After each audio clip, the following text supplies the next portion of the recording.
Lehends gonna lead the way. Bwipo trying to stay alive. He's barely hanging on as he flashes out. Peyz trying to chase him down. It's first blood back over to the Ash. This will be pretty important here for FlyQuest. Knock up onto Chovy. Not enough damage to take him down. And now Busio's Cougar Food. Canyon shows up for a punish. Snowball, but considering he's level 7, he can still bumper through that knockoff. But nice shockwave coming out from Quad. Surely they get this kill. No way, Chovy. Bwipo's gonna be your target here next as the shockwave doesn't do much. Peyz gets the kill on Bwipo. Gen.G just cutting them down like flies.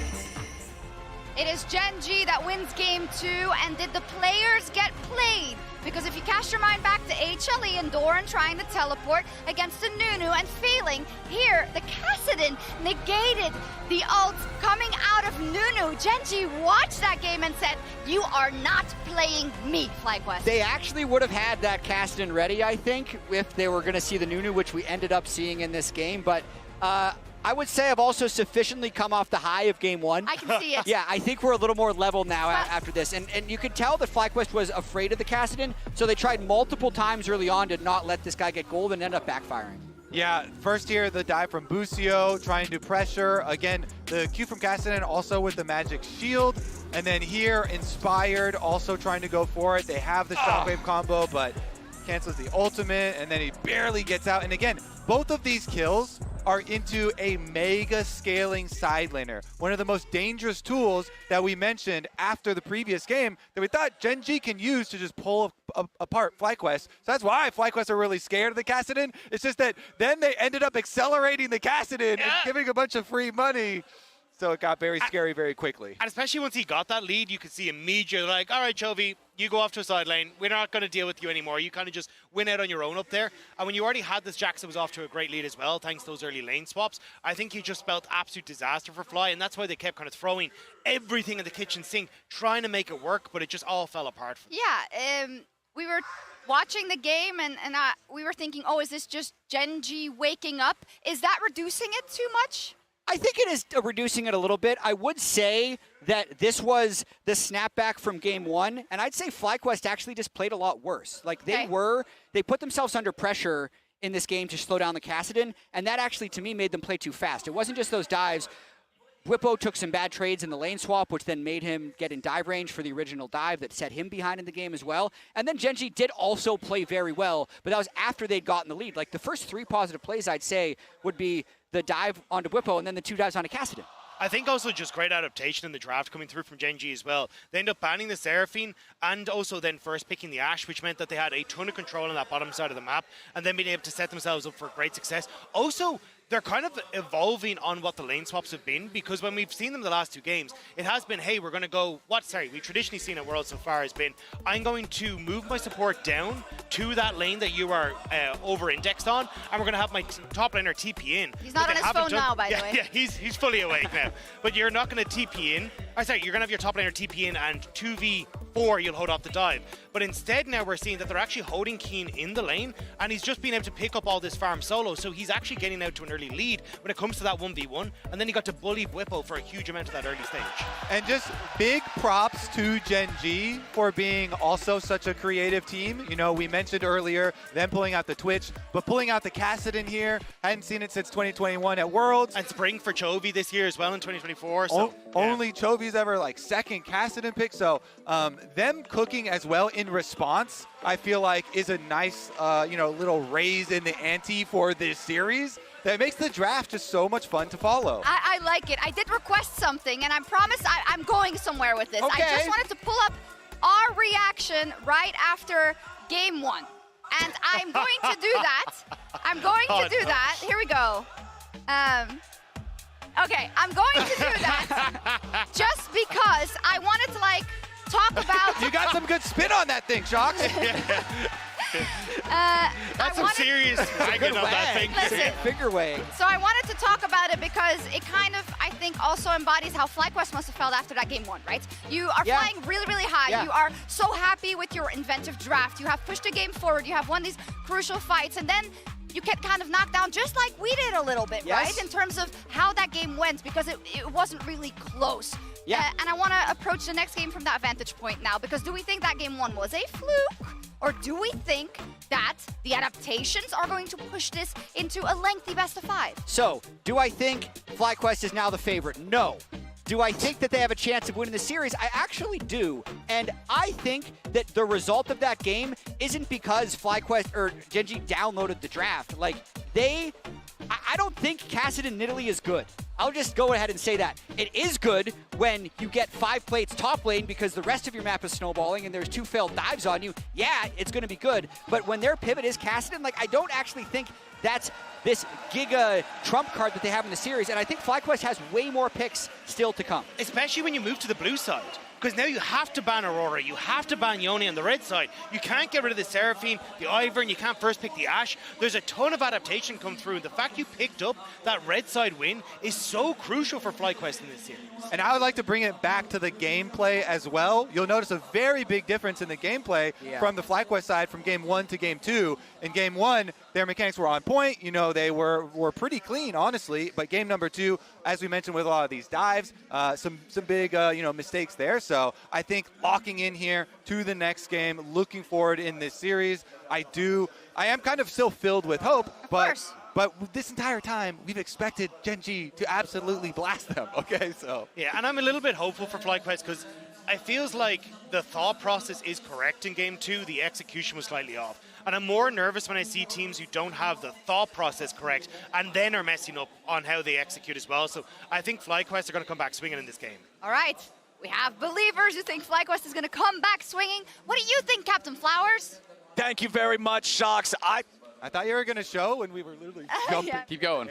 All right, I don't know if Covy's still talking or I'm still talking. Whatever. We're back, ladies and gentlemen. It's time for our third game here in this best of 5. Gen.G has tied it up, but now here's the big difference. We're heading into the third draft with FlyQuest on the blue side. This not only opens them up from Yone Aurora jail, but it also allows them to first pick Ashe. Exactly. So it's so interesting because Ashe has become really, really important throughout the quarterfinals, but also I'm just really not sure what Gen.G is going to ban on red side, because if I'm them, I think I would way rather give over a Yone or an Aurora than I would an Ivern or a Seraphine or these picks that you're less familiar with that FlyQuest really specialize in. So I'm so curious to see what the priority is for Gen.G. Do you just ban on red side like you would against a normal team where you have to do Aurora and Yone and then +1? Or do you maintain those off-meta bans that they've been using against FlyQuest? Because usually FlyQuest likes to stay on red. Yeah, my anticipation is that FlyQuest is going to try and prioritize that Ashe, just so I wouldn't be surprised to see it banned away from the side of Gen.G. The Skarner priority is also pretty interesting to me. Game 1, we didn't really see it have a huge amount of impact, and I think that was a great demonstration of how Xin Zhao is supposed to work into Skarner. The fact that you're stronger early, you can fight better early, just makes a lot of sense. And if you can play to that strength, then you can really shut down the Skarner. And I think that that's a way in which FlyQuest can look to try and find advantages in the draft. The thing that does concern me is this mid matchup, because the truth is that while game 1, the Seraphine was a great neutralizer, I think that in game 2, Quad was able to successfully punish, get the flash out from Chovy, do a good job in the laning phase. But I think that if you give Chovy a winning matchup, he will just run away with it. He will Chovy it, for sure. He will. And FlyQuest has reported some peripheral issues to League officials, so that is the delay on stage. They're trying to figure out what those peripheral issues are, if there needs to be something replaced, or if we're going to be all good here in a moment. But I'm just super curious for you, Vetty. So you're saying you think that they need to ban Ashe on red side, which I kind of agree, but then what bans do you drop? Do you let through Yone Aurora? Do you keep banning, Ivern Renekton? Do you worry about the Seraphine? Like, that's the big question to me, and that's what's so interesting coming into this draft. Yeah, if I'm Gen.G, I would say that FlyQuest doesn't play Aurora. That would be my instinct. So I would actually be willing to leave both up in the set of, we know you play Yone. Alternatively, you could just ban Yone. You could then also ban the Ashe, and then maybe you also ban away Skarner/Ivern, depending on what you think is a bigger problem, and then say, if you play Aurora, go ahead, show it to us, because we want to give that test. And if he does pick Aurora, there's the world where Chovy can then respond with an Orianna, which is a really great matchup into the Aurora. and then it becomes a game of team fighting, which I think Gen.G is more than happy to have. I think FlyQuest need to draft in a way that gives them options where they either neutralize the early game or they can find advantages in the early game. And for me, what I want to see from FlyQuest is more than anything just winning 5v5. I feel like they've had all their big successes just playing around enchanters oftentimes, right? Like playing with Ivern, playing with Seraphine. I think that creates the advantage that they need for the 5v5s. If they can play stable early, they can take over in that 5v5. And another update here, tournament officials are bringing out Busio's backup mouse. So there was an issue with his mouse. They're going to have to actually replace that. So that is what we will be waiting for. Of course, he may need to make sure the settings and everything is good on the new mouse when they do bring that out. But hopefully it will not take too long.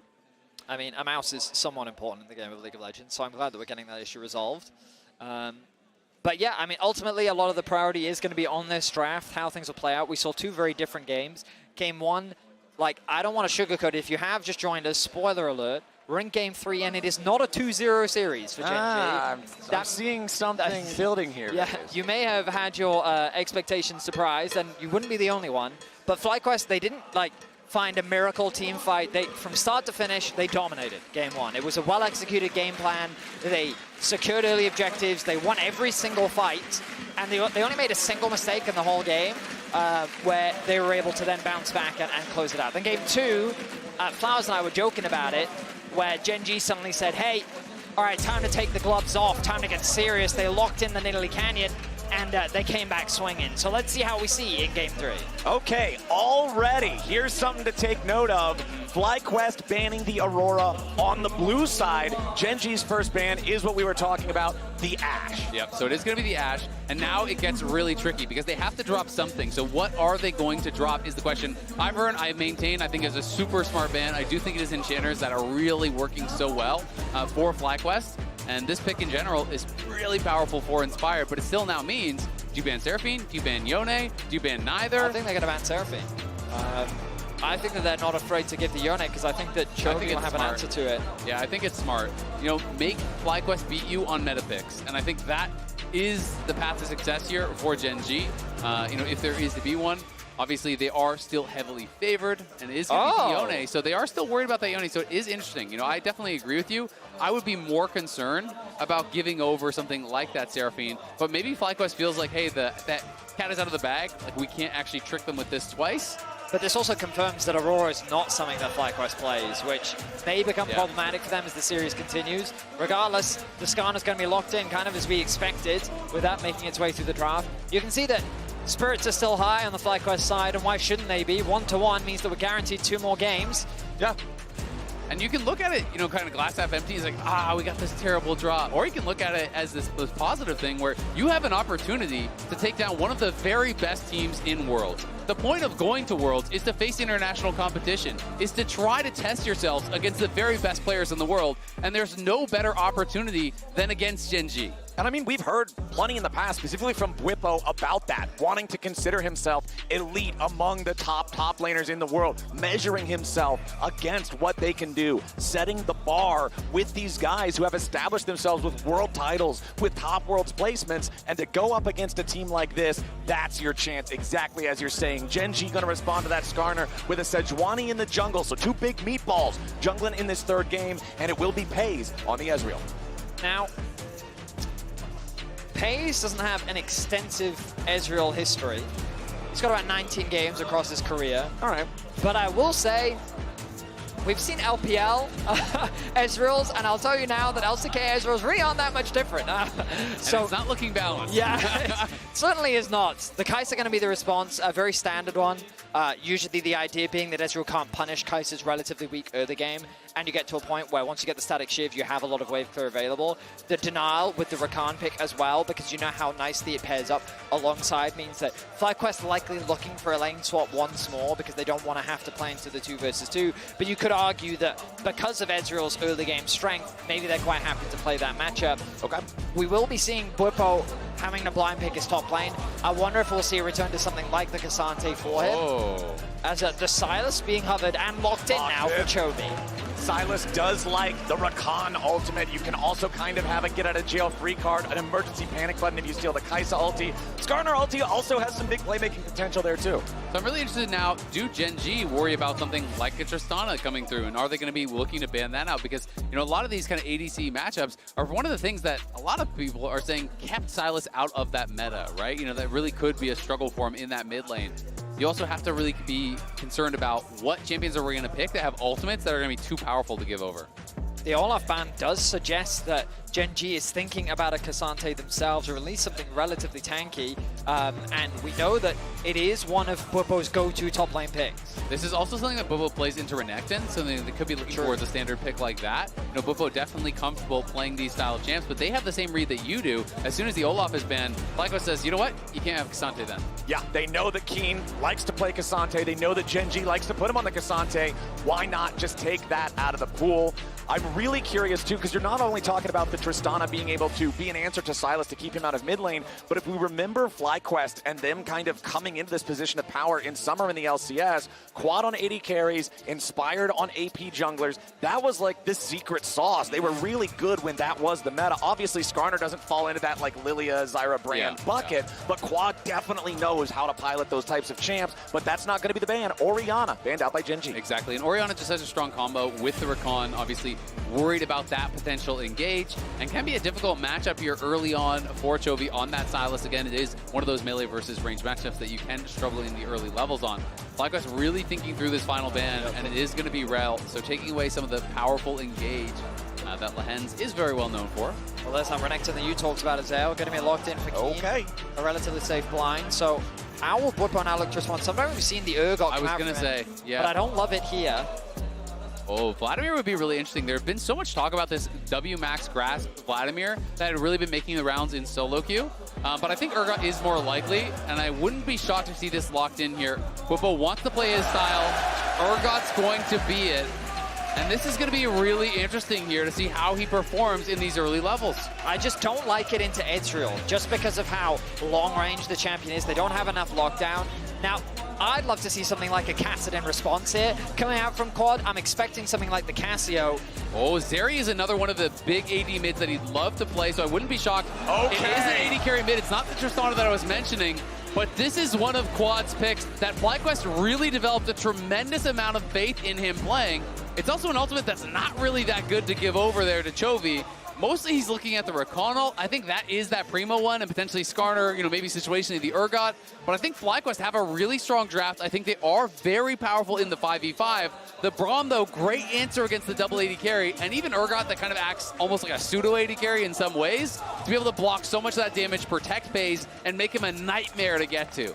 The thing that I'm looking at for the Zeri, though, when we think of all the times that Zeri has dominated and run the meta, she often does the best when she has a pocket enchanter. Think back to your Lulus, think back to your Yumis. And while Rakan does offer the ability to buffer up a little bit, it's not on the same level. So it's up to Quad to pilot this not just correctly, but without help. Gen.G have an incredibly powerful top side with the Sejuani pairing nicely alongside both the Sylas and the Renekton. And the concern for me comes from the fact that they're kind of two front-to-back comps, and AD carry comps love the idea of multiple melees trying to run into you because you're the one closing the gap. But I do have concerns around what backline threat is there really on to Peyz' Ezreal. I feel like he's going to be given so much space. The Braum is going to offer so much peel. And while Rakan is typically a good pick into the Braum is going to work very effectively at mitigating a lot of this front-to-back teamfight damage that FlyQuest is going to be looking to leverage. I absolutely agree. It's going to be a struggle to get to Ezreal, but the question is, do they actually have to get to the Ezreal? Can you just kill frontline? Can you kite back and play in that way? Because if you can burst someone down, all of a sudden, there's 4 melee champs over here that are in this melee with Urgot, who gets an ultimate, who gets a kill, who fears everyone up, creates space, creates time for them to make something happen. You know, I do think that is a way that FlyQuest could potentially win this, and very interesting stuff. Quad is actually playing Grasp Zeri here, which has been kind of been taking the meta by storm, but I have not seen this particular champion combo. Yeah, ever since the range nerfs to fleet footwork, Grasp has become the, I want to make sure that I can stay in lane, I have that extra regeneration healing power to get through the early game, scale up to becoming that late game monster. This is FlyQuest's first time on blue side in this series, tied up 1-1. against Gen.G. This series so far has been delivering. I'm hoping this third one continues with the excitement. Chovy on the Silas, huge playmaker champion on that one, and we know that Chovy can make things happen. I mean, Chovy's always been a joy to watch, but in terms of international stigma, Chovy yet to make a World Finals. Since joining Gen.G, the highest accolade they've achieved has been the World Semifinals, which when you think about him as a player, like, is... And the MSI title. I mean, yes, of course. I mean, that's the thing, right? Of course, securing that MSI title this year was supposed to be the beginning of the golden road for Gen.G. Falling short in the LCK, denying that was, I mean, frustrating for many LCK fans, but the expectation is, I literally saw a post the other day of, surely this is the freest worlds for Gen.G now. All they have to do is knock out FlyQuest. They have a winning matchup against T1 pretty much in the last recent history. So free, just beat T1, the defending world champions, and then BLG, so free, you know? Right? But like, that sentiment, I think, rings true. Coming into this tournament, Gen.G were considered a tournament of favorites. You look at their future opposition, they beat BLG, I think twice at MSI, and they did it in the winners final and then the grand final, and then with their forward opposition, they have a winning record. So, like, that's the type of expectation and pressure that's on Gen.G's shoulders. So the fact they even dropped a game to FlyQuest will already raise some questions, but they should now be looking at the remainder of this series as we're looking to reassert ourselves, we're looking to dominate this series. This is going to now, from this point, be a 3-0, and we'll forget the game won't ever happen. So FlyQuest interrupting that at all maybe just adds to the pressure that currently sits on Gen.G's shoulder. I mean, there's definitely massive expectations for them. You know, a lot of people look at Chovy as the best mid laner in the world, and maybe the best player ever to not win Worlds, right? And that comes with a lot of those expectations. As you say, you know, people are saying, not, wow, what a great year for Gen.G. They won MSI. They're saying, all right, are you going to win Worlds or not, bro? It's kind of crazy how high those expectations become. And if they do indeed win Worlds, this team will end at the end of the year 49-3 in series. It would be both an MSI win and a Worlds win. They would only be one brick short of the Golden Road, so to speak, that won Game 5 against HLE. So, yes, they dropped the Game 1. Yes, you could question that, whatever, but they still have the chance to do what I think would be the most impressive year of pro play in league history. Yeah, Gen.G, before this, like, we're talking about a team that before this previous summer had won the last 4 LCK titles all in a row, but yet their international performances never quite hit that same level of glory. And honestly, coming into this year, I was in that same boat where I expected domestic dominance and international shortcoming. And then they won MSI. Now, they're coming into Worlds looking incredibly strong. They already got their vengeance against HLE for the finals by then beating them in that best of 3 to go straight into the 3-0 spot here in quarters. I think there's still just sky-high expectations. Absolutely. Quick update here. So Busio, again, having issues with the peripheral, unfortunately. That replacement mouse has come through, but having issues as soon as he got in the game. So that is why we are again paused. They're going to be trying to figure that out. But I fully agree with you, Clayton, and I do think it's interesting sometimes how the goalposts have shifted for success for Chovy. Because for a long time, they're like, oh, you're really good, but you haven't won LCK. And then he wins LCK a bunch. They're like, well, you're really good, but you haven't won MSI. And then he wins MSI, and it's like, well, you're really good, and you've won MSI, but have you won Worlds? Yeah, I mean, you're completely right. And it's an unfortunate reality of being from the LCK, right? You got to remember they're the most dominant region internationally for the longest time. And you're also in the home of Faker, right? And so whenever the conversation comes up like, oh, Chovy, the best mid laner, maybe even the best player in the world right now, at the back, someone's going to shout, hey, but what about Faker? He literally won Worlds last year. And it's just kind of be like, okay, I see your argument. But like, it doesn't matter. It's fascinating, the kind of duality, because everyone acknowledges and respects Chovy for the player that he is. There is no person that you'll run into, and if you ask them, how do you rate Chovy? He's somewhere in the top 3, like in terms of player quality, regardless. And ultimately, it's just a matter of time where people are saying, like, surely he'll win a world championship. But because that single title is missing from his trophy case, there will always be that small asterisk that looms over his head where, like, that title of best is always going to be somewhat under debate. And, you know, we're talking about Chovy and the LCK and the quality of that region and how it's just always dominated in general. But even against North America specifically, I believe the number coming into this Worlds of all-time games, North America versus Korea, it's like 15-85 favoring Korea. So we'll see. More about the quality of games than the quantity. Well, we there were definitely 15 didn't have the really quantity. good, really good games. Well, hey. Those 85 games, those were like no-name brand. Those were nice games. Well, Who cares FlyQuest about those added games? another one to the total here to kick off That was this a series. pristine game. We'll see if game number 3 can be another tally there on that long, long road to redemption for North America against Korea at international competition. FlyQuest, they've got control over the mid lane here nice and early as Quad will crash the wave into Chovy's turret, but it's Lehends and Peyz getting the early push in bottom lane as Bwipo with that Urgot, very, very deadly in the 1v1's top side, so controlling that push as well. And I really want to see what Inspired can get done, because you have the push in mid, you have the push in top, and that gives him some more freedom to move around the map here. Quad slowly chipping away on Chovy. Did take one tower shot, and really that's only the return damage he has taken. But bot lane, it has been all Gen.G pushing in. You can see they're stacking up this huge wave, and they're going to look for a dive here. This would be devastating if FlyQuest died. Massu and Busio, they got to play this one right. Canyon going in. They already popped the heal at the very start from Gen.G. Busio taking a ton of damage here. Canyon's getting locked up. Lehends eats another turret shot as Bwipo goes forward. Canyon's still trying to get away. The Urgot not going to get a kill on anybody as now Bwipo's in danger. Peyz shifts forward. Busio and Massu still fighting, still firing. Double knockup. First blood over to Massu. Double kill over to Massu. FlyQuest, play it better. What a counter engage there from Busio, punishing the shift from Peyz. A great TP comes in from Bwipo. It looked like he was going to get killed, though, as he TP'd in. He flashed forward. You had to think he went too far. But FlyQuest in the 3v3 make it happen. And the wave is being pushed towards Busio, and it's slow stacking, so Bwipo can get back up there and catch us. Let's watch it one more time. So the commitment from Canyon was way too deep. Like, he's stuck underneath the tower. Chain CC'd. They don't quite have the damage. And he's forced to flash away as the TP comes in from Bwipo. At this point, you're thinking, oh, Bwipo might be in danger. Good body blocking comes in from Massu, but that E from Peyz to reposition ended up being his death sentence. The Ignite was held onto. The barrier comes through. What an engage. The double knock-up into Q. Beautiful follow-up from Busio as 700 gold goes into the pocket of Massu. Beautiful redemption for Busio. Isaac, you talked about it in game number 1. The struggles that he had during MSI, the comeback during summer, and now to be the enabler of the early double kill from Massu against Gen.G 4 minutes into the game, just huge. It's a fantastic TP from Bwipo supporting the team. And that is the faith that they have in this NA talent bot lane here, Massu and Busio.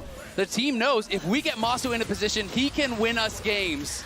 They have that confidence in him, and Bwipo is willing to make sacrifices to his own game to enable this young AD carry. Good little trade there from Chovy in the mid lane to try and push out that wave. Quad, though, should be able to set up a decent freeze. The stacked wave that you were talking about earlier, Azale, now going to be caught as Inspired hovering around the bot side of the map. That's the other consequence of that failed play from Canyon. Inspired has been full clearing the whole time. This man, for those that don't know, loves clearing camps. He the did it in CEO of Full Clear. Full clears, yes. He did it in the EU. He immediately went over to NA and did the same thing. And if you try and make that haphazard play, you aren't able to execute. Inspired is going to punish you for it. And now look at that. Level 5 completed for him. He's back out onto the map with a Giant Spell. It's big advantages here so far for FlyQuest. You can see, though, Chovy trading well with Quad in mid lane. Getting a little bit dicey as they both are getting a bit low on health. You also have to wonder, could this TP get punished from Bwipo? If he gets ganked without that TP, if you die without that TP, all of a sudden plates go over. All of a sudden you lose all the minions. The wave becomes very difficult. So Canyon still has an opportunity to try to have an effect on this map, but he also knows Inspired is ahead of him. And if Inspired is there when he goes for that gank, another play goes bad in the early game, Gen.G could be in a lot of trouble. Look at the blue buff right now. Bit of an invade coming out from Canyon when his top lane had just reset. I think his goal there was just to get a bit of information. Yeah. Lehends using this opportunity to roam mids as the grub started off. Good awareness from Canyon, knowing that Quad wants to go back to base, doesn't have the TP available.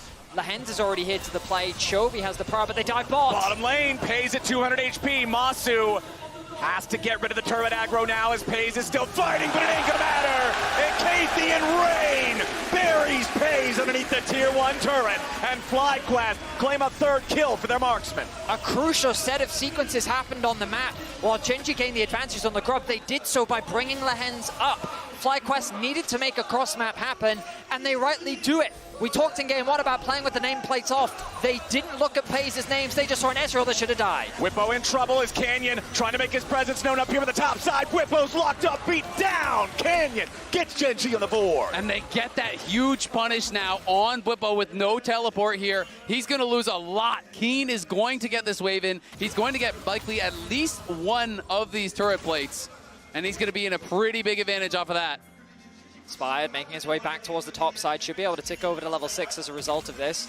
Busio making his way towards mid as well. With the grubs gone, typically you'd look for those neutral objective trades, but Inspired not really been in a position to play for that dragon just yet. He has to cover the top side of the map. He's going to catch that whole wave, and as you rightly said, Azael, the top side of the map now a big advantage for Gen.G, with Massu finding himself with a 1.1k gold lead. Yep, that was always the risk. When you TP down to bot, you die without that teleport, you are in trouble. So Bwipo sacrifices for the team, but it's not nearly as dire as it was in that last game. The situation that he was in was so much more difficult, and especially against a Jax who really does scale incredibly well. Bwipo's still in it, and Massu has been set up for success. This young Canadian AD carry trying to make his name known on the international scene. Has talked so much about, how the support of his family has really meant the world to him. He comes here, he has so much backing from his family. They're always watching the games. They're always sending him supporting messages, calling him after the games, and he wears that necklace as a reminder of his uncle, of his family, and of their home. 3-1, 1,000 gold lead for FlyQuest, despite the fact that, like we've already touched on, no neutral objectives to their name just yet. 2 minutes until we get the next set of grubs. The first Drake being a Chem Drake doesn't have a lot of individual value itself, and it looks like neither one of the teams are super concerned with it right now. Canyon is on this bottom part of the map. He is level 6. However, it looks like he's going to go ahead, take his recall here for a purchase, as Busio will move into the bot side river, clear out some of this vision. Inspired also hanging around, farming Krugs up himself. Massu with good control over this wave. Nice W connects, but an immediate trade back from Peyz. Both AD carries with very similar stories, but of course along different timelines. A big ultimate connects from Peyz. Dragon's still available. Canyon on the bot side of the map, likely ticking over to level 7. Oh, no, not quite enough experience. May set up for the objective, given the pressure that he has on bot. He could even be looking for a dive. I think it's round 2 here, and this time there's Bwipo still having that teleport, so they do have to be careful about that. If they overcommit, the same play could happen. 1v1 in the mid lane, though. Quad firing back on Chovy, who has some quick side steps to get away from some of those Zeri Qs. Chovy still wants to keep it moving forward. Quad getting every little bit of extra HP he can there with the grass procs. Inspired, waiting around in the brush. This Skarner has not yet had a real meaningful impact on the game. Yeah, Quad is trying to bait Chovy forward. If Chovy E's forward, Inspired will look for the play. But it looks like Chovy is just playing this too smart, too safe, and there's not going to be an opportunity. So now it is going to be about the grubs here. They rise in importance, as we are going to see Gen.G claiming the first dragon, claiming the first 3 grubs. You definitely do not want to give 6 over, but Massu now, with the Shiv completed, so strong at this point in the game, and it's going to be his turn to pay Bwipo back, to be able to have a big impact on some of these fights. He's going to be making his way towards the top side of the map. Peyz going to be sticking around on bot, his base delayed. He does have an experience advantage over Massu, thanks to being able to push in that extra wave, which is not going to be caught by anyone. TP committed now, bot lane from Bwipo.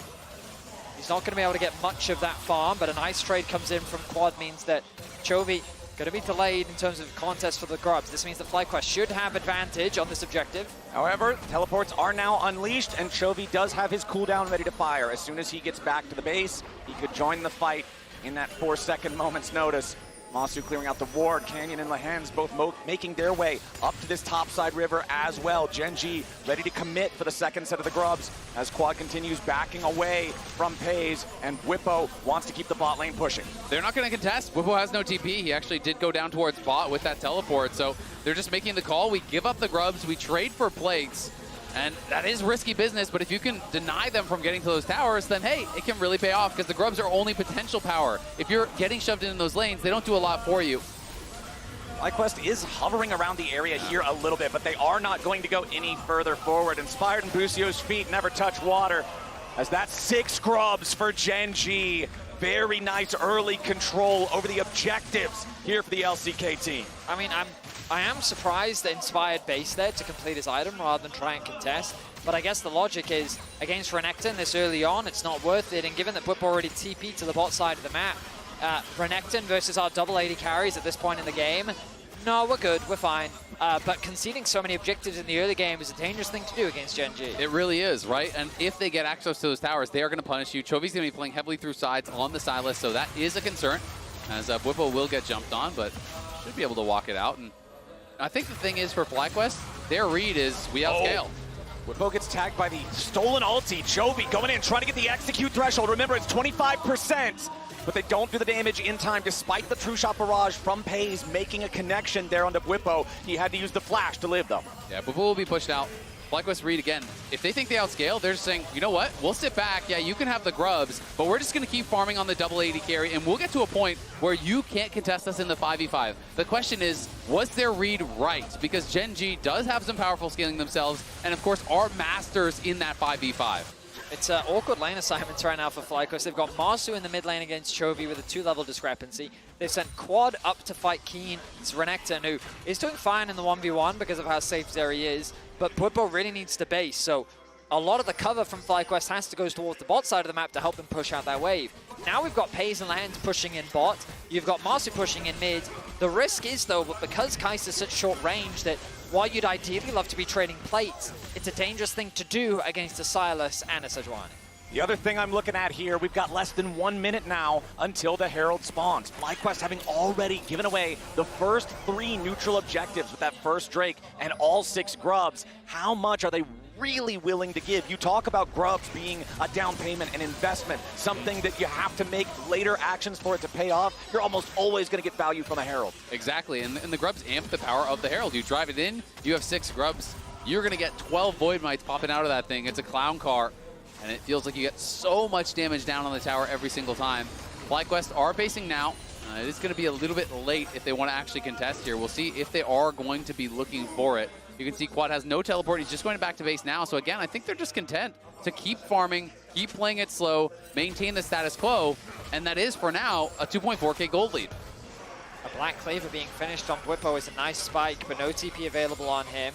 Rakan is making his way up, but Inspired, he sets his sights on the bottom camp, so your read is right, Azael. With the Stride Breaker finished for Quad, an item that I was not expecting. I think it is tech because there's 4 melee champions on the other side. And I don't think we're going to get a fight here, but we'll see. They are peeking in to see if they can get a lucky steal. But when you're playing against these 4 melee champions, you do have that slow that you can apply if they are chasing in onto you. It makes it more difficult for them to actually stick onto him. It is pretty interesting, and he's going to be a lot tankier. It's 450 health, plus all the grass procs he's gotten. Maybe you can check how many he has, Betty. And I also want to point out that we're talking about Bwipo hitting that Black Cleaver, the way that Bwipo has come back into the game. Hold on 1 second here. Bwipo did complete his cull and then sell it off after to hit that power spike there to make sure that he could buy the Black Cleaver, be ready if they need to fight. You can see the gold in the top lane, despite the fact that we talked about Bwipo's self-sacrifice to enable the early double kill for Massu. The gold is now not even 100 apart, still favoring Kiin. I mean, Quad has 2,400 health right now, so quite a lot. It's as much as Sylas, but you're playing an AD carry. So he's not going to be the easiest to burst down. I think he's going to be posturing aggressively, trying to utilize that extra health to be baiting them in onto him, to try to make them overcommit, and then to try to kite them out in the fight. We'll have to see if that is going to be able to work, but FlyQuest, again, they are masters of playing towards what they believe their win conditions are. If they think they outscale, it doesn't matter. You're not going to bait them into fights that they don't 100% believe they're going to win, because they're going to say, you know what? Sure, we might win this one. Maybe it's 55-45. But guess what? In 10 minutes, it's going to be 70-30, and we'll fight you then. Well, the second Drake of the game goes FlyQuest's way, so they will not allow Gen.G to continue stacking towards a soul that critically is a Hex soul. This always tops the rankings, all the tier lists of what matters the most. And when you have 2 AD carries, having a slowing chain lightning is going to be massive for kiting out these team fights. So FlyQuest working towards that. On the other side, though, Gen.G, it's also an amazing poke tool to have the Hex soul, and you know Peyz will be delivering the Mystic shots. Bwipo, crucially, secures first tire of the game.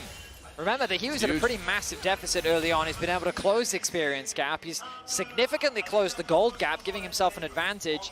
And now FlyQuest are at a 3k gold lead. Yeah. Securing that second dragon did a lot, mainly because it just slows down Gen.G's ability to basically snowball the game. And we're getting closer to those fights where, as Dale and I already talked about it in the draft, it's an interesting situation where I have some concerns around FlyQuest's ability to gain access to the backline. However, both teams are going to be looking to play a front-to-back composition. And when you have 3 melees into double AD carry, that's a good situation for both an Urgot and the AD carries to be playing. I mean, it's 4 melees into double AD carry, right? It gets True. even harder. And there's a black cleaver that Urgot purchased up, which I think is so smart. Shredding the armor for your AD carries, applying that to everyone. You also have to remember, you want to be pretty tanky here, but guess what? You're minus 20% HP because the Urgot ultimate. So I think what FlyQuest is going to do in every single fight is they're going to Urgot ultimate one person, hit that on the front line, try to get that kill, and then utilize the fear beyond death, that fear that comes out onto all these melee champions to buy space and take over the fight. That is going to be the key thing. And the question is, can FlyQuest get that first fight to set up for success in the rest of the 5v5? Well, Gen.G is going to get their first turret of the game here in the bottom lane. Canyon came down to apply enough pressure to force Bwipo to step back so that Kiin is able to secure the turret. But now it's Kiin under pressure. FlyQuest going in for the fight. Bwipo will lead the charge as Inspired on the approach right next to Busio. Kiin doing a good job kiting these guys out for now, but his goal is only to buy time. There is no escape here for the Crocodile, and Quad gets the 4th kill for FlyQuest, but the trade in mid lane is there. It's the Rift Herald summoned up by Gen.G. They use it to force the tier 1 turret down, and Lehends drives it back into the tier 2. Now Inspired and Busio show up to force Lehends back, so ultimately Gen.G do close the gold gap despite FlyQuest getting the pick down in the bottom lane. Flank. But a TP up in the top side now as Chovy could be in trouble. Bwipo moving in, still moving towards this guy, slows him down with a grenade, and now trying to get that extra little bit of space. Disdain with the flash!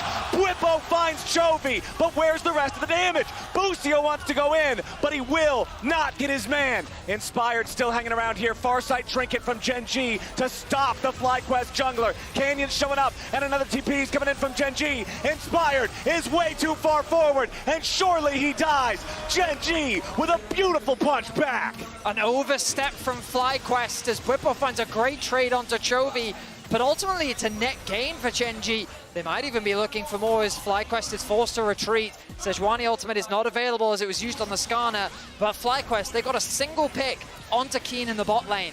Gen.G got a tower top, a tower mid, and then got a kill back themselves. That 3k gold lead that FlyQuest had is now only 1,000. Yep, and to make matters worse, not only was it the trade of flashes, I think the initial play from Bwipo is good, but Busio spent his flash and his ignite to try to follow up there. And then Inspired, when he sees the TP coming through, I think his idea is to try to time that ultimate maybe on the TP, but he mistimed it. He wasn't able to connect onto Chovy, wasn't able to get it on Kiin.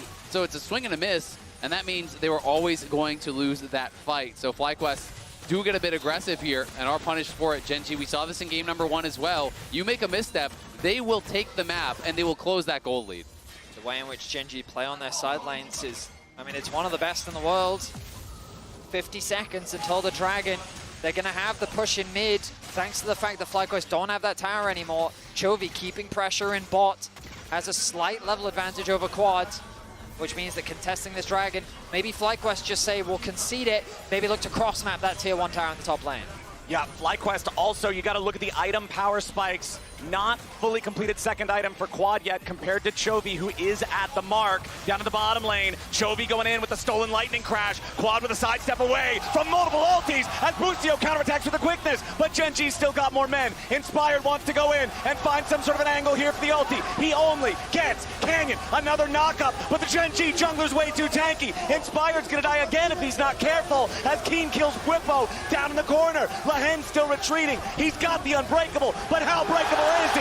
Massu goes to the rampage, and Chovy keeps running. Canyon regenerating with the Warmogs now, and that could be the difference. FlyQuest now feels the pressure. They've got to continue backing away. Kiin can't join because he doesn't have a teleport, but Gen.G's feeling confident. It's good kiting there from Gen.G. Canyon has regen, and they couldn't get in on Peyz. He is chunked low, but so difficult to reach that Ezreal. Not going to be enough to kill Quad there. But narrowly, Quad was able to escape. They do turn around, they do get one kill, but at the end of the day, you commit a lot, you just kill Lehends. Gen.G will take the Dragon, and again, I think come out ahead. There's not a lot of lockdown on the side of FlyQuest. Their overall crowd control is surprisingly limited, which means that in these extended fights where FlyQuest can keep hitting, there's worlds where they can win out on the fight, but trying to burst down that single target, they couldn't actually keep Canyon still enough for long enough to allow the AD carries to do the damage needed. Dragons secured there for Gen.G.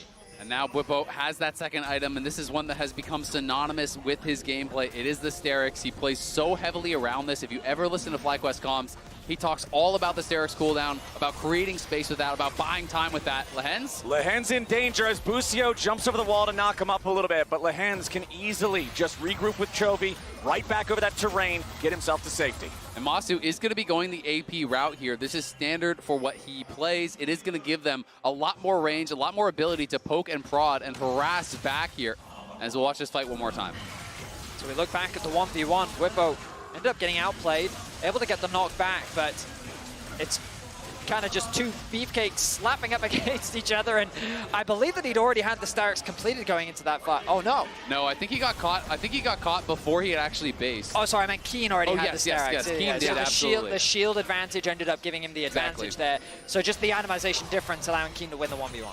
Kiin also doing a great job playing around those shotgun knees, avoiding the extra angles. Bwipo is critically at the ergot breakpoint. Remember that the cooldowns for each individual knee are at their lowest value once you hit level 13. It's 2.5 seconds per leg, so very easy to get those back up and have a lot of extra damage in these fights. 1,500 gold lead still for FlyQuest. Yes, Baron is on the map, but now we got to see the pressure here on Canyon as Busio's trying to lock him up, but he's just so damn tanky. Yeah, and they're not going to overcommit to chasing him in. You can see critical item now completed as well there for Busio.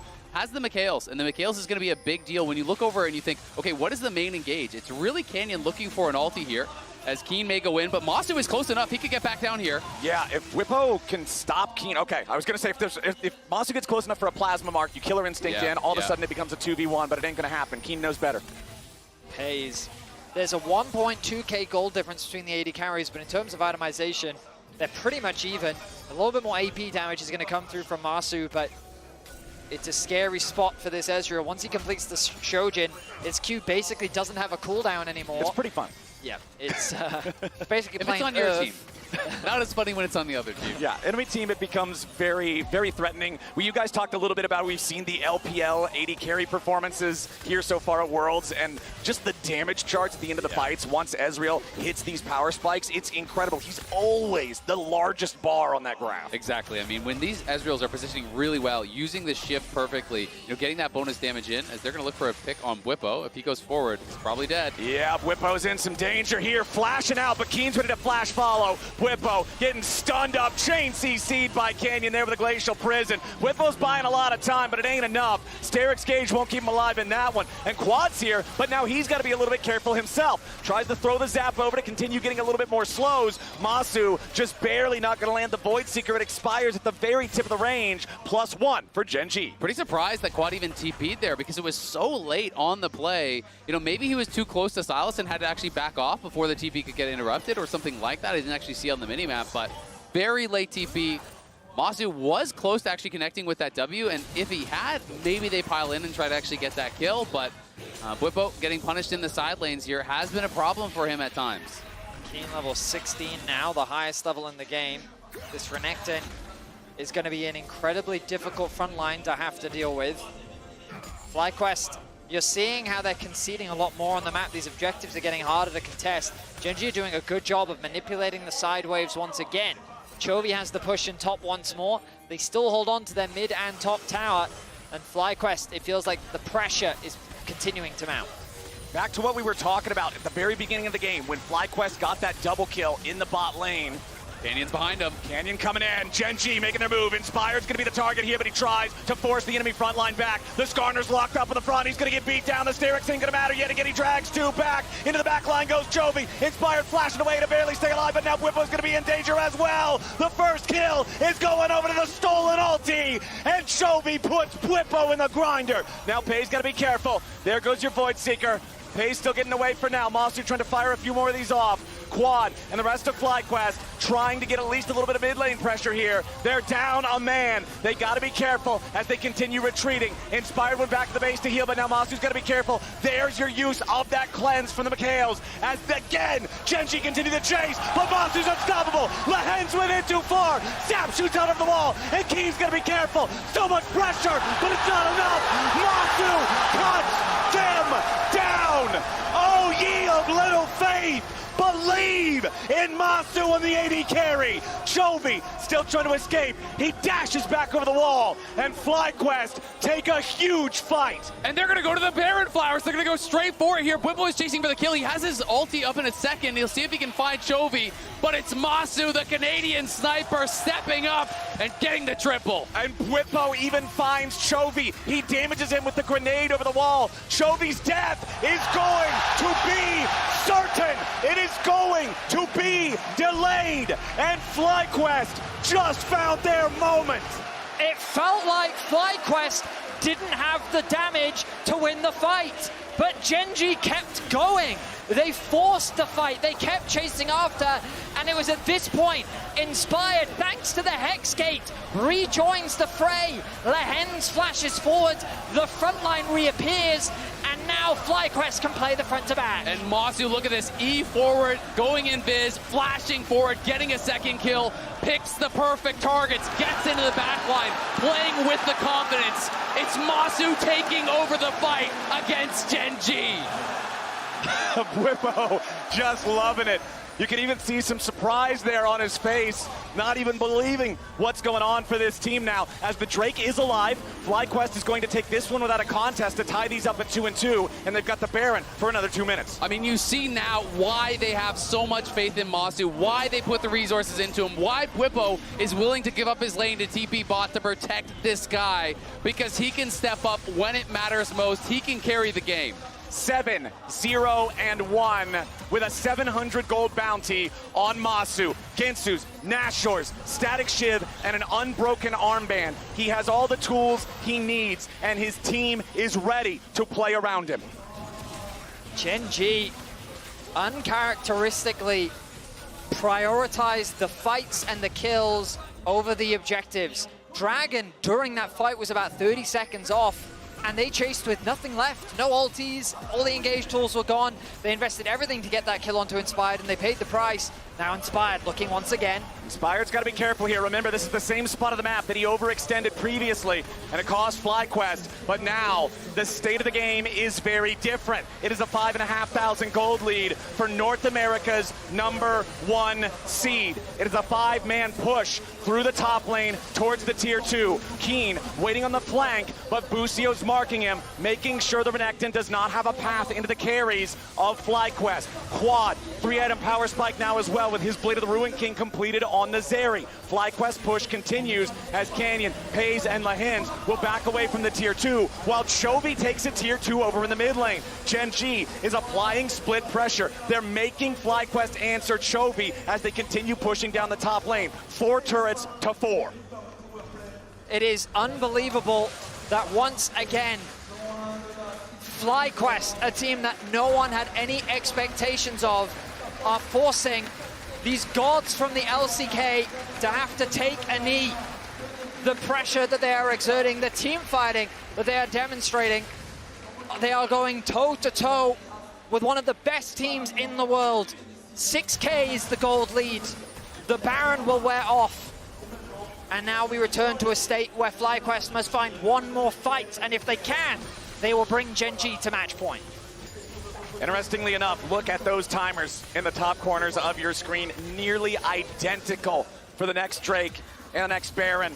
FlyQuest have lost their Baron power for now, so Gen.G will be able to much more easily clear these waves. Look at Kiin, split pushing up in the top lane. That tier 2 turret is barely standing on FlyQuest's side, so he'll almost certainly be able to knock this one down. You're already seeing the early recall coming out from Bwipo, and now a TP onto the last remaining cannon minion as FlyQuest is sending more men to approach from the side. Inspired should be the first one there, as Bwipo should make it so that Kiin cannot find an escape. He tries to run into the alcove, but a nice use of the Scryer's trinket to make it so Kiin doesn't have a chance to teleport away in time. Massu waiting on the tanks to lead the way first, and immediately Inspired just slams Kiin right back into the wall. They put the money where the money belongs, and Massu gets kill number 8. Massu grabs another kill. This one only cost them the teleport here.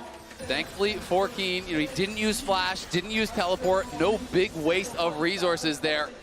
But it's going to come down to these next fights here, and Gen.G is up against it. 6K, sorry. The gold lead for FlyQuest now.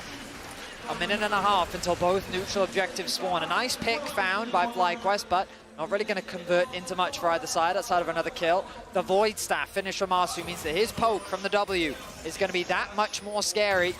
And it's a valuable tool at the start of these fights because we've only mainly been seeing like the all-ins, but now poke from the Ezreal, poke from the Kai'Sa is going to be crucial to how these fights kick off. Absolutely, and when you look over at the Gen.G frontliners, they don't look all that tanky. It's double locket, it's a Warmogs. Yes, that is great if it's going to be poke, but in an extended fight, in a committed fight against double AD carries with this Black Cleaver from Bwipo amping them, you are not going to be able to stand up that long.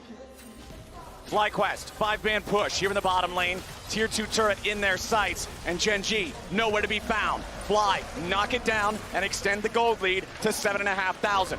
45 seconds on the timers for Baron and Dragon both, as Lehends steps forward and tries to get the smallest amounts of vision for Gen.G inside their own blue side jungle. Massu going to continue poking with these Void Seekers. Once it gets to an objective standoff, Canyon will need to be the one to eat those. He's the one with the Warmogs. He's the one who can shrug it off. FlyQuest now moving back into mid, getting this wave shoved up, wanting to make sure that Gen.G are always on the defense.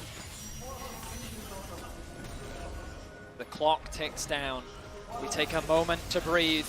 We'll give Flowers that opportunity to get his breath ready as we build closer to that ever-important fight. They both take placement in the mid-wave. They contest, and here we go. With the flash disdain, Canyon's going to be your target here with the front, but a nice counter-attack coming up from Chovy. Beautiful stolen Skarner ulti. Isn't enough. Massu's low. Killer Instinct to give him the shield to try to stay alive as Kiin dives into the back line, and Bwipo's already going to be killed. Top for top. 1 for 1. Massu, legendary, but FlyQuest bleeding. Yeah, and Massu has no resources here. Are they even going to try to stay around? He's got no summoners. They got to go back to base. Gen.G win the fight off the back of that Chovy ultimate. Inspired tried to get one of his own, but it was only on Lehends. It's Chovy who makes the difference. Chovy stepping up when Gen.G need him. To win a fight down 7,000 gold is absolutely insane. Gen.G secure soul point. Quad pushing out mid here is going to be able to get this tier 2, so the gold lead does extend, but soul point for Gen.G with the most powerful soul in the game. FlyQuest tried to go aggressive on that play, but Chovy shutting them down with the big 2-man ulti really made it difficult. This is a great opportunity. I mean, good awareness from Gen.G. They realize that they haven't actually committed to a base yet. Kiin is still at death timer, and Chovy hasn't reset, so there's a window where FlyQuest can actually force the Baron, but they choose not to. Let's look back at this fight. It starts off with an initiation from Bwipo, who flashes in to get the knockback.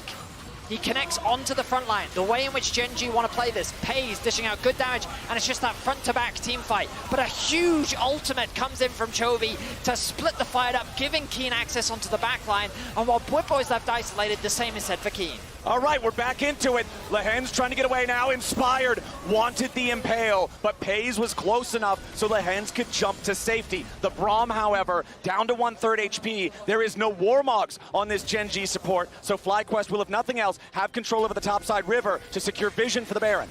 Massu now on true 6 items here. FlyQuest starting up the Baron. TP coming in from Gen.G. True shot barrage flies out from Peyz. Only hits Inspired. Baron down to 60%. Kiin is on the flank, and FlyQuest do not know. They've got to be careful about this one as they continue DPS here with the Baron. Canyon and Kiin going to step up. Massu's already under pressure, and immediately Busio was about to die. Kiin's going to get bursted into the front line on the other side, and Massu stays alive. He's still firing, still fighting. Quad pushes forward, goes to the killing spree. 4 versus 3, but Peyz fights back. A beautiful shutdown over the Ezreal as Bwipo jumps into the disdain. Peyz goes into the stratosphere, and Massu goes legendary. FlyQuest just killed everybody but Canyon. They're back on the Baron. FlyQuest has knocked Gen.G to their knees. David is beating Goliath. An impressive fight once again comes through from FlyQuest as they dance with the dangerous Baron, but they succeed and come out on top. This Zhonya's from Massu was insane. Everything went wrong for him at the start of this fight. He has no vision on Kiin around the corner here. Look at the reaction time to get the Zhonya's off. When he has no cleanse, he's able to get it off. They stun him up, and then he ults to reposition. If he doesn't get that Zhonya's, he is stunned. He is dead to start the fight. Gen.G win. Gen.G take the Baron. Gen.G take the game. Such a crucial difference in the target focus. Had both Peyz and Chovy were focusing Busio, whereas the rest of FlyQuest turned their attention to the top side. Bwipo connects the knockback, sends Peyz to space, brings him back down to reality, where the rest of FlyQuest are ready to send him back to base. And you can see the look on Busio's face. That has to be the stress of that play where he was exploded at the very beginning. Bwipo, pure joy, the love of League of Legends, the love of competition as FlyQuest with a 5-man push. Now in the bottom lane, trying to crack the base of Gen.G. Kiin and Chovy on the side. Chovy with the stolen Recon ulti, look for the quickness as Busio jumps in. Turret's already down. FlyQuest forcing the issue, but a true shot barrage over the top of 4 is going to try to hold the line for Gen.G. They continue backing away. FlyQuest took a couple of hits, but they claim the inhibitor. Gen.G are not just bleeding, they are falling apart as FlyQuest, with a 10k gold lead here in Game 3, are resetting to set up for the Dragon. A minute's time. Still a minute left on the Baron. They can still do good damage, but an unbelievable performance. What was meant to be a 3-0, a quick day for Gen.G, is turning into an incredible turnaround upset for FlyQuest. It's just a brilliant performance from the entire team, but it is not a win just yet. The Nexus must fall, and they have to prevent Gen.G from turning this game around by getting Soul, by getting into a better position. All eyes on Chovy for the Gen.G fans. Remember, when Gen.G won the fight in mid lane, it was Chovy's stolen Skarner ultimate that made it happen when they were 7,000 gold behind. Now, at a 10,000 gold deficit, they're going to need something even greater. True shot barrage with no results this time. Chovy eating a little bit of damage as Inspired moves forward, and the second inhibitor will fall. 30 seconds left on this Baron timer. 15 seconds until the Drake spawns, and FlyQuest will move in position to bring this game to 3 Drakes to 3. And look at the map. There's no vision at all for Gen.G. They have no way to contest this whatsoever. They can't get out there, so they're going to have to give up this Dragon here, give up their shot at the Soul for now, and hope that they can hold the line in their base. But FlyQuest crossing the T's, dotting the I's, getting everything they want to try to close out this game. The circumstances of the fight are a matter of which frontline falls first. In the previous fight, we saw the target focus being thrown onto Busio. The Silas ultimate, Ezreal's damage, a lot of it thrown onto this Rakan, who was happy to lose his life so that on the other side, Kiin was being shut down. In this battle of front to back, Azel was talking about all that matters is which frontline falls first.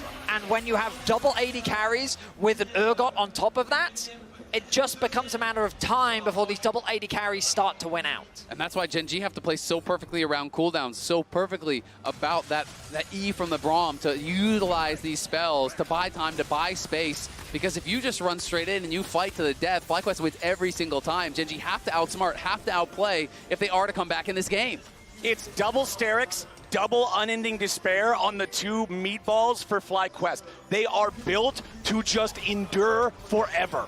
And it's 4 melee. So when you have these items here that give you that drain tank, it can be so much healing in a long fight with the Unending Despair. 4 melee champions around you, you absorb all of that extra life, you become so much more difficult to knock down. The path to get here for FlyQuest was one of great debate. Yes, sir. Did they deserve to be in the quarterfinals, knocking out a brother in arms to qualify for the top 8? It was, I mean, Azel, you talked about it on the desk. It's frustrating because people are always going to have that caveat. Oh, they made top 8, but they didn't beat anyone really to get there. Well, there is no room for question here. This has been nothing but a spectacular performance from FlyQuest. And regardless of the results of today's series, North America should stand proud as FlyQuest have upset the apple cart and done what no one thought they could. Absolutely. And when you think about the fact that they pushed HLE to the brink as well, almost able to take that best of 3, it becomes that much more impressive. FlyQuest now trying to close in on this final inhibitor. You can see Super's coming in bot, Super's coming in mid. That is going to be the moment where FlyQuest can try to pounce. There's 1 minute left until the bot lane inhibitor respawns. 2 left on the mid lane inhibitor timer. Tons of damage from Peyz onto Inspired. The Mystic shots bringing him low as Bwipo buffers through some of the CC. Mikhail's to try to get him further back. Gen.G doing a great job forcing FlyQuest away. Bwipo barely getting away from that last Mystic shot that would have triggered another Winter's Bite and could have potentially allowed Gen.G to chase further. They do get the teleport, though, from Chovy critically, so now they go back, they regen up, and it's going to get harder. That's 3 ultis gone. Canyon ulti, Peyz ulti, Lehends ulti. The TP comes back in. FlyQuest are ready to fight. FlyQuest keeping it going. 3rd inhibitor turret under pressure. The wave is being cleared out as the super minions pressure the bottom lane and the mid lane together. FlyQuest backing away. The Baron spawns in 5 seconds. Exactly, and they're just going to go right in onto the Baron. Their supers still moving up mid lane here. It's going to get very difficult. FlyQuest can just 2-man this while the rest of them look to block out Gen.G from responding. Massu does a ton of damage to this objective all by his lonesome. Canyon would lead the charge for Gen.G. Chovy has lost a good chunk of HP here in the approach. The FlyQuest squad just trying to buy a little bit of time to secure the Baron, but Bwipo might die. Quad going in for the lightning crash. Gen.G are dying. FlyQuest have already killed everybody. FlyQuest will push Gen.G to the absolute limit. They will take a 2-1 lead. It's Quad with the Quadra. FlyQuest march on the Nexus. The first Nexus turret, the second Nexus turret, the Nexus itself will all fall to pieces. FlyQuest are 1 game away from semifinals. Where were you when FlyQuest pushed Gen.G to the brink? Wow! Desk! Have at it! Unbelievable! Yes! We are right here! We're watching it! I can't believe it! Do you know how big this upset will be if it happens? This is the biggest upset ever! It's already amazing. The fact that they've already won 2. We consider they're 46-3 on the year. They've only lost twice to KT, once to HLE. That's it. In my 12 years, I've actually never seen anything like this. This is unbelievable by FlyQuest. They're on match point. But we're not there yet. No. Teams have been close to big upsets before. It is not complete yet. I want to take a moment to talk about Massu. Okay. Because Massu has a very long career ahead of him. That was a magnificent Kai'Sa performance. He got so fed so early on, and the confidence he had to play at 19 years old on the world stage, his first Worlds, the same year he had his first MSI. This is a kid that has such a bright future ahead of him. Key in the double AD carry comp here for FlyQuest. 11 kill, deathless Kai'Sa. I think the FlyQuest drafts continue to be innovative, even though the Urgot didn't look good early, it got good late. Look at these accolades already from such a young player. And by the way, FlyQuest was the youngest team in World Swiss, okay? So they're already hitting these extreme levels despite being such a young team. I mean, I haven't seen a Kai'Sa deliver a shellacking for a rookie like that before since like 2018 Jackie Love when he won Worlds. This is such an insane performance from Massu. He's playing out of his mind at the moment. It's crazy, and I know we want to talk about FlyQuest only, right? And I want to as well, but I do want to take the Gen.G perspective for just a second, right? Yeah. Because last year at the World Championship, they went undefeated in the Swiss stage and they got knocked out, right? Yes. When nobody expected them in the quarterfinals. Peyz, although he escaped the flame there, has sometimes been said that he wasn't stepping up. The finals is a good example in LCK. Like, their mental is wobbling. And Shocks, I was memeing on Thursday when we talked about biggest storylines at Worlds because the storyline for Chovy, his whole career is he's the greatest player to not accomplish X. It used to be greatest player to not win the LCK. He won 4. Greatest player to not internationally. He won at MSI. And then I kind of did a shitpost and said, now he's greatest player to still not win Worlds as FlyQuest beats him. And it's actually possible that it could happen here. So the nerves are actually very real for Chovy right now. FlyQuest, it's not a shitpost anymore, baby. Oh, They're my on match God. point. Let's bring it back a little bit to the beginning of this game. I'm sorry for where swearing. It's just the adrenaline. I did it as well because we're brothers in arms, you know, so they can't punish us both, right? Thanks to the reliable Cisco network, it was Massu who was able to grab a double kill. And when we look at this, I do want to look at kind of the decision-making also on the side of Gen.G after their initial dive. Yeah, I mean, look, they tried to get this play, but it was a great TP coming through from Bwipo to cover this. He was actually going for that push onto the tier 2 on top, like, to get some of the creeps, but here, he steps forward. Peyz thinks he has that opportunity, but he arcane shifts into all members of Fly, and Bwipo's not in range. And then even burning the barrier here means that Massu picks up the double kill off of the Q, and it's a great start for him that sets him up to be the carry in this game. They protect their teammates. They step up in front of him, and they take those kills, and then they snowball with it. You know, it's not just getting some early money there.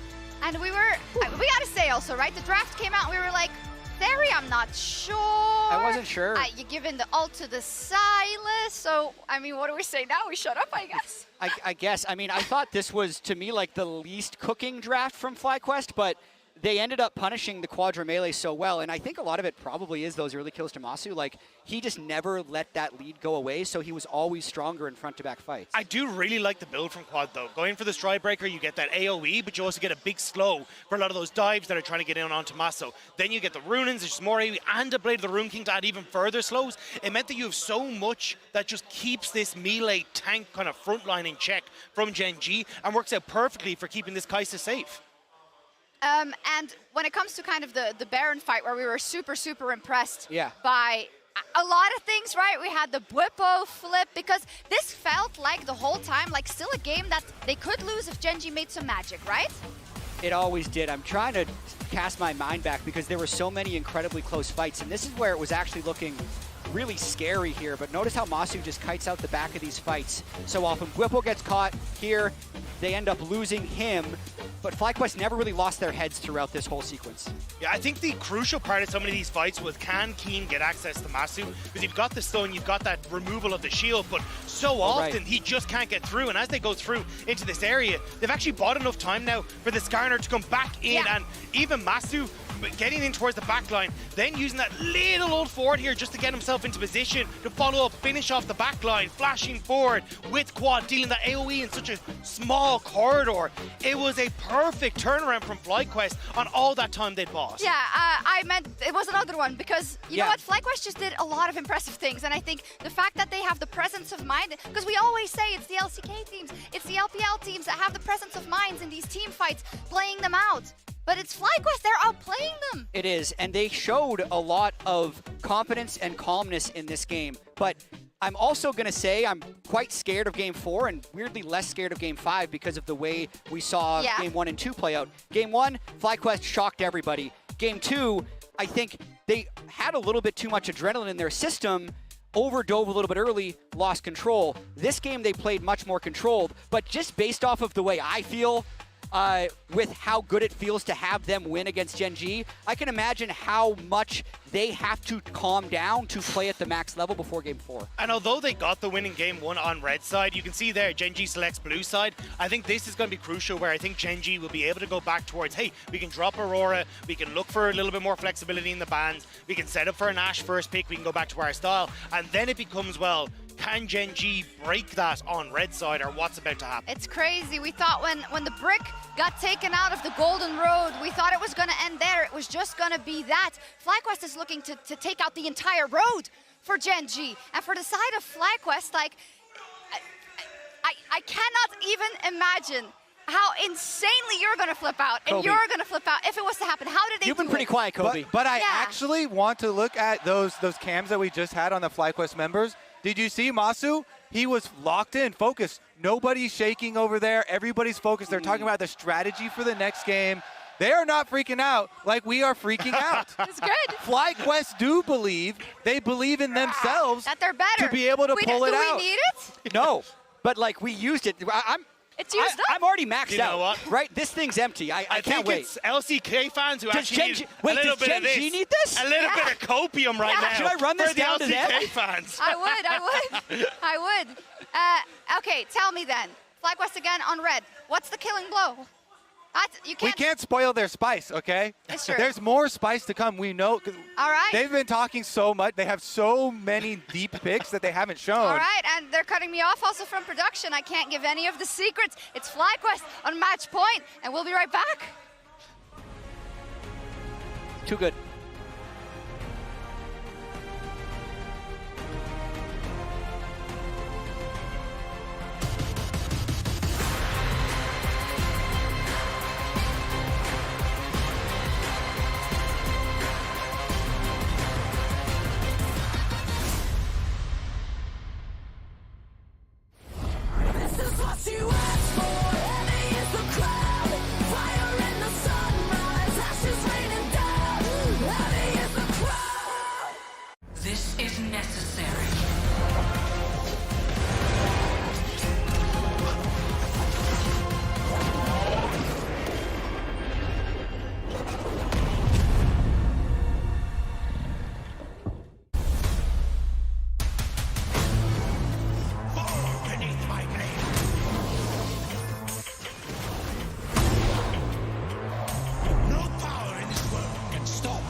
Red Bull gives you wings.